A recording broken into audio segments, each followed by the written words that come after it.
Čauky a ja vás vítam u mojho nového videa zo serveru Minecraft 2. A ako ste si mohli všimnúť, tak sa nachádzam na úplne inom mieste než z minulého videa. No a to je tým, že som sa presťahoval, pretože som nechcel hniť v tej džungli, kde nič není. Takže som sa rozhodoval, že kde by som sa tak presťahoval, a Šneky mi poradil, že tu dole do údolia. Som sa chcel presťahovať tu hore, že postavím tam nejaký hrad alebo tak, ale Šneky mi poradil, že aby som sa sem ubytoval proste. Tak som urobil tak, ako mi povedal, pretože určite to bude možno lepší nápad než môj. No a čo dneska budeme robiť v tomto videu? Dneska budeme upravovať spawn.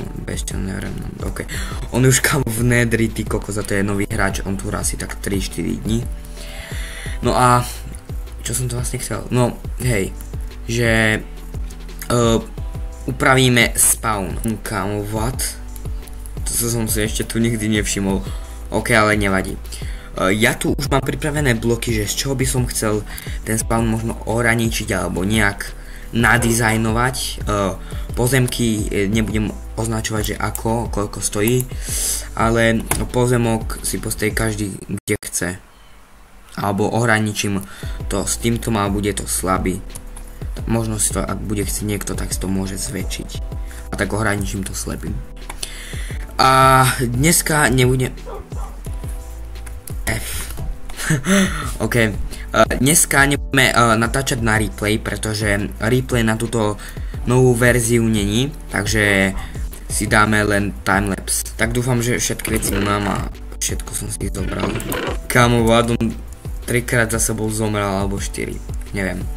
Mám 2 lopaty, to mi asi bude stačiť. Dúfajme, aj keď toho tu veľa tej trávy není.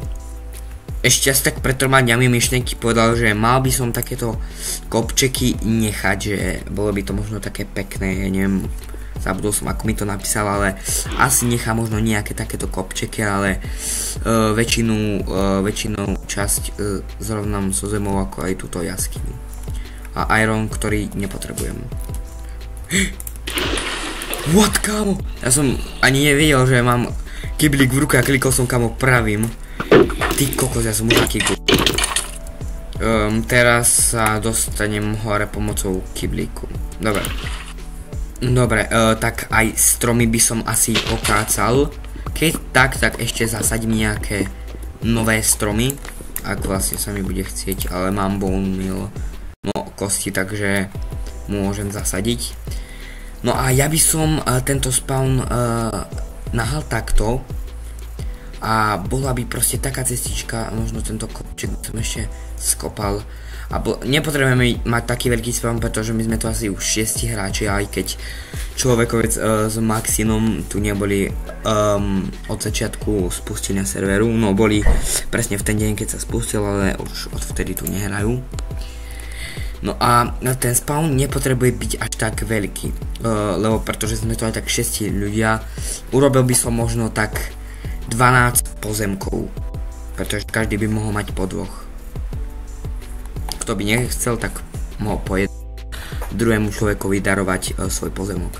Ale možno dneska urobíme 15 pozemkov. Vidím to tak, že to urobíme na 15. Tak ja by som to asi... Kámo, oni sú tu zase. Už asi 4-krát ich tu vidím. A to je dobré, že nezostanete hneď Bad Omen. Vlastne ten Minecraft si mám stíšiť, pretože Slimy mi tu povedal vo videu, že si mám stíšiť Minecraft a Wi-Fi mi, kámo, laguje. Ok, to je mega good, že nedostanete hneď ten efekt Bad Omen, ale takýto bottle, že Bad Omen, a to vám dá Bad Omen 4, 5, 3, proste hociaký, a to je dobré. 4 z toho padá hrozne veľa týchto témov. Kámo, ja som mŕtvy, ja mám 2 HP, no teraz 1. Ja mám render na 9, tak si ho radšej znížim na 5, aby vám to tak nelagovalo na video. Neviem, či to je lepšie, ale asi hej. Dobre, tak ja tu urobím možno takú prístupovú cestu. Tak užite si timelapsik a ja sa idem pustiť do práce.